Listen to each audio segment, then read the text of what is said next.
ce qui s'est passé au Mali pendant ces élections présidentielles, c'est du jamais vu dans l'histoire du Mali. Et la fraude, elle a atteint un degré que le peuple ne saurait accepter et qu'il n'acceptera jamais. Et c'est que beaucoup de gens ne comprennent pas. Hélas, je dis bien hélas, malheureusement, la Cour constitutionnelle, qui doit être une institution respectable, qui doit tenir compte du droit, qui doit commencer elle-même par respecter les textes qui l'instituent, ne l'a pas fait. Alors ce n'est pas tout. Je pense que le dernier recours, c'est le peuple. On n'invente rien. Hein. On se rappelle de ce qui s'est passé en Tunisie, on se rappelle de ce qui s'est passé en Égypte, on se rappelle de ce qui s'est passé en Libye, et on se rappelle plus récemment de ce qui s'est passé en octobre 2014 au Burkina Faso. C'est comme pour vous dire que si le peuple engagé, mobilisé et déterminé se met en mouvement, le dernier mot lui revient.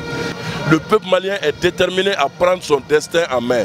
Nous serons dans les rues de Bamako et dans les rues du Mali et dans les rues des pays du monde où résident les Maliens jusqu'à ce qu'Ibeka reconnaisse sa défaite et qu'il quitte le pouvoir. Nos camarades qui sont arbitrairement détenus aujourd'hui n'ont pas été arrêtés. Ils ont été enlevés purement et simplement. Ils ont disparu dans la nature pendant 48 heures, sinon un peu plus. Ensuite, ils ont été remis à la gendarmerie du camp 1. Entre-temps, où est-ce qu'ils étaient? Quel traitement ils ont subi? Quel a été leur sort? Nous pensons qu'à cette allure, le régime est en train de montrer aux Maliens qu'il a une facette d'état policier. Et même face à cela, le peuple demeure déterminé.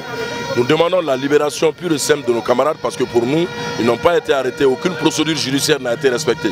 Donc aujourd'hui, notre objectif en sortant massivement, comme vous pouvez le constater, c'est d'abord dire que nul ne peut voler, nul ne peut continuer à frauder le vote des Maliens.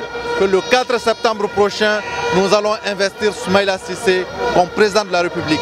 Et cela, nous souhaitons que la communauté nationale et internationale le sache, qu'aucune intimidation, aucune menace, aucune forme de dictature ne peut nous faire reculer sur cet aspect.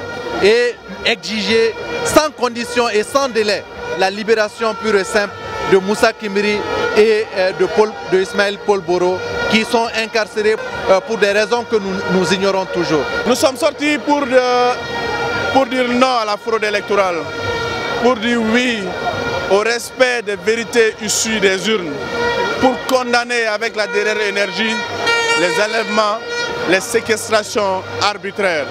Voilà l'objectif qui nous a poussé aujourd'hui de manifester à Bamako, à l'intérieur du pays et au niveau de la diaspora.